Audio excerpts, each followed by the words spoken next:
Hello and welcome back to British Accent Podcast. I'm Emily. And I'm Nick. Today we're diving into a really common situation, introducing yourself in English. Whether it's in a class, at work, or just meeting someone new, there's always that moment when someone says, "Tell me about yourself." And honestly, a lot of English learners freeze in that moment. Not because they don't know the words, but because they don't feel sure how much to say, or what kind of things people usually include. Yeah, definitely. And I think sometimes people overthink it. They feel like they have to tell their whole life story in perfect English. But really, introductions can be simple and natural. Exactly. You just need a few key things: your name, where you're from, what you do, and maybe one or two personal details. Right. For example, I might say, "Hi, I'm Nick. I'm from London. I work as a language coach. In my free time, I like playing the guitar." Short and easy to follow. That's a great structure. And what's nice is, you can adjust it depending on the situation. If it's a casual conversation, you might keep it short. If it's for a job interview, you can add a bit more detail about your background or experience. Let's break it down one piece at a time. First, your name. That's always step one. Simple, "I'm Emily," or "My name's Emily." Right? And pronunciation matters here too. Say it clearly, not too fast. Especially if your name isn't common in English, you can even add, "It's spelled," if you want to make it extra clear. Good tip. Next, where you're from. You could say, "I'm from Jakarta," or "I come from Brazil." Both are fine. And if you want, you can add a little comment about your city or country.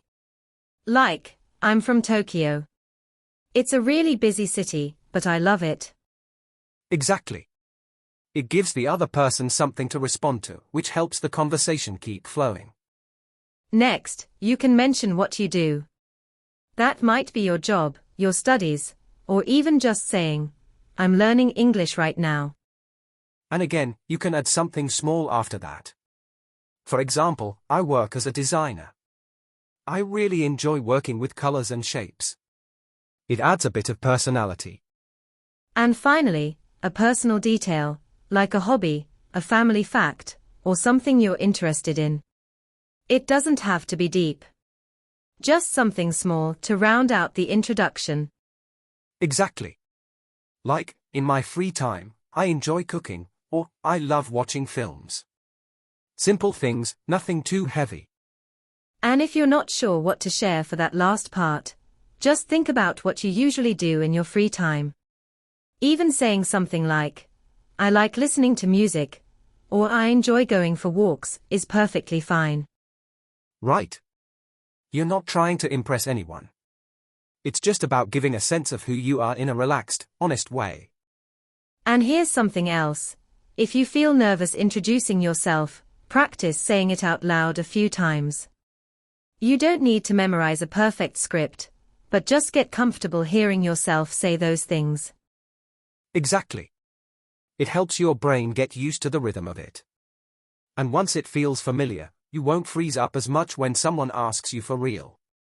You can even write down a few versions. One for casual situations, one for more formal ones like interviews. That way, you're ready for both.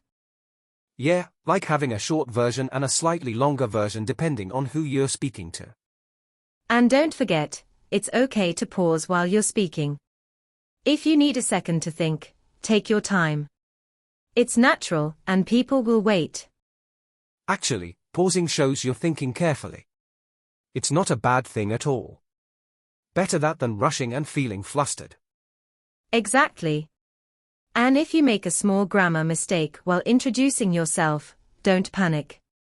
Most people won't even notice. They're just listening to get to know you. That's so true. The goal isn't to sound perfect, it's to sound like you. And over time, once you've introduced yourself in English a few times, it starts feeling automatic. Like your name, where you're from, what you do, all that comes out smoothly without thinking. That's when you know you've built a really solid habit. And once that part feels easy, it gives you more headspace to focus on the actual conversation afterwards. Exactly. Because after the introduction, the other person might say, "Oh, really? You work as a designer? What kind of things do you design?" And then the conversation flows naturally. And just like that, you've gone from a simple introduction to a real chat, all because you practiced that first step. And it doesn't matter where you are. You could be at a language exchange, an online class, or even just messaging someone new in English. The basics stay the same. Totally. And if you get bored of saying the same thing, you can always add little details. Maybe today you feel like mentioning your favorite book, or that you've just started learning guitar. That's such a good point. Your introduction doesn't have to be frozen in time. It can grow as you grow. Yeah, it's a reflection of who you are today, not just the first sentence you ever learned in English class. And when you realize that, it feels less like repeating a memorized line and more like sharing a piece of yourself. Even if it's short, it still represents where you're at in life right now. That's actually quite a nice way to look at it.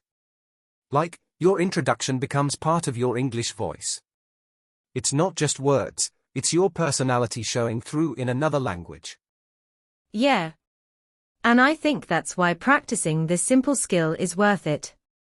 It's the first step to feeling like yourself in English, not just a student or a learner. Exactly. You start with something simple like, "Hi, I'm Nick," and from there it slowly becomes more natural to express yourself fully in English. And really, the only way to get comfortable is to keep doing it. Over and over, until one day you don't even think about it anymore. That's how language works, isn't it? Bit by bit, small practice moments that build up into something solid. And it's okay if it feels awkward at first.